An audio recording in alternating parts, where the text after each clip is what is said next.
Bismillahirrohmanirrohim. Assalamualaikum warahmatullahi wabarakatuh. Halo anak-anak keren dan hebat, bertemu lagi dengan Bu Yuli. Bagaimana kabarmu pada hari ini? Semoga kita selalu diberi kesehatan oleh Allah Subhanahu wa Ta'ala. Amin. Anak-anak, materi yang akan kita pelajari hari ini yaitu tema 2, menyayangi tumbuhan dan hewan, subtema 1, manfaat tumbuhan bagi kehidupan manusia, tentang menemukan tokoh, karakter, dan sifat pada sebuah dongeng, kemudian menceritakan pengalaman meminta maaf. Anak-anak, tahukah kamu tumbuhan bermanfaat sebagai hiasan dan memberikan aroma wangi untuk manusia? Anak-anak, bagian tumbuhan yang dimanfaatkan oleh manusia sebagai hiasan dan pewangi adalah salah satunya yaitu bunga. Setiap bunga memiliki warna dan wangi yang unik dan berbeda. Salah satunya bunga melati. Apakah anak-anak pernah melihat bunga melati? Ya, biasanya bunga melati itu berukuran kecil dan berwarna putih. Wanginya harum dan menyegarkan. Berbagai suku di Indonesia memanfaatkan bunga melati dalam acara pernikahan dan tarian. Anak-anak, berikut ini ada sebuah dongeng yang menceritakan tentang bunga melati. Nah, dongeng ini berjudul Bunga Melati yang Baik Hati. Yuk kita simak dan baca bersama-sama. Bunga melati yang baik hati. Di taman bunga kerajaan, tumbuh berbagai macam tanaman bunga yang bunganya sangat indah. Para putri senang sekali memandang dan menciumi bunga melati. Hal ini menimbulkan kecemburuan dari bunga-bunga yang lain. Wah, indah sekali bunga-bunga di taman istana ini. Hei, lihat bunga melati itu. Warnanya putih bersih dan harumnya semerbak memenuhi taman ini. Aroma melati memang harum. Aku sangat menyukainya. Aku tak habis pikir, mengapa para putri suka sekali dengan dirimu. Iya, padahal dirimu berbunga kecil, berdaun besar, dan berbatang keras. Walaupun engkau harum, namun mudah layu jika dijadikan pajangan di vas bunga. Karena pasti akan terlihat jelek sekali jika sudah layu dipajang di sana. Bunga melati hanya diam dan tetap tersenyum. Senyumannya yang manis membuat keharuman dirinya semakin merebak.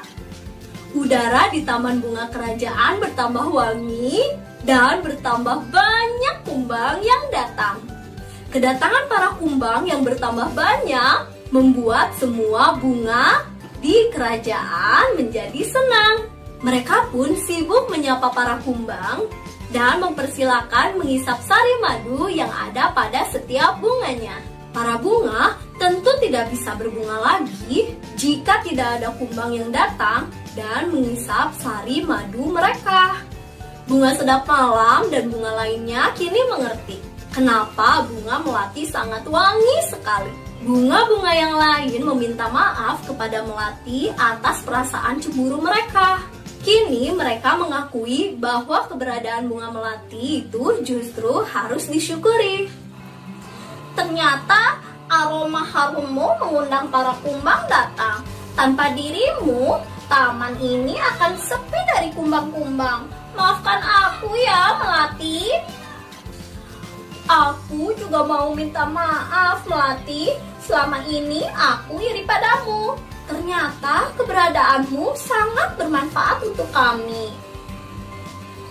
Selama ini aku juga berburuk sangka padamu, Melati. Aku minta maaf ya. Aku sudah memaafkan kalian teman-teman. Sekarang kita bisa berteman tanpa ada prasangka buruk. Selesai. Anak-anak, bagaimana? Seru kan dongengnya? Pada dongeng Melati yang Baik Hati terdapat beberapa tokoh dan karakter di dalamnya. Tahukah anak-anak apa itu tokoh dan karakter? Anak-anak, tokoh adalah pelaku yang mengemban peristiwa dalam cerita. Sedangkan karakter adalah watak atau sifat pelaku yang ada pada cerita. Anak-anak, yuk coba tuliskan 4 tokoh beserta karakternya yang ada pada dongeng yang tadi sudah kita bacakan. Nah, jangan lupa untuk tulislah pada buku catatan masing-masing ya, dan kirimkan hasilnya ke wali kelas masing-masing. Anak-anak, salah satu manfaat tumbuhan adalah untuk keindahan. Di rumah Dayu terdapat banyak sekali bunga yang ditanam di dalam pot. Apakah di rumahmu juga ada bunga yang ditanam di dalam pot? Nah, ternyata Dayu senang merawat bunga di dalam pot. Suatu hari, Dayu merasa bingung.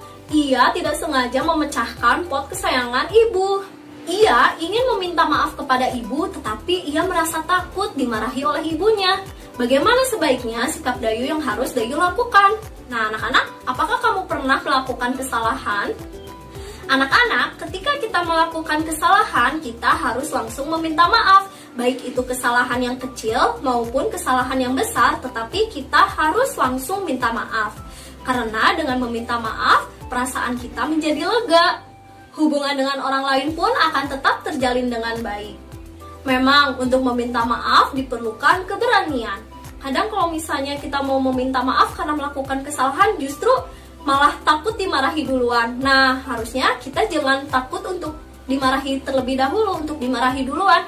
Karena lebih baik kita langsung meminta maaf, setidaknya kita sudah jujur telah melakukan kesalahan. Anak-anak pemberani atau orang yang pemberani akan langsung meminta maaf ketika melakukan kesalahan, baik itu kesalahan yang kecil maupun kesalahan yang besar. Anak-anak, alhamdulillahirrabbilalamin, demikian pembelajaran kita hari ini. Tetap semangat, tetap jaga kesehatan, dan tetap ceria. Wassalamualaikum warahmatullahi wabarakatuh.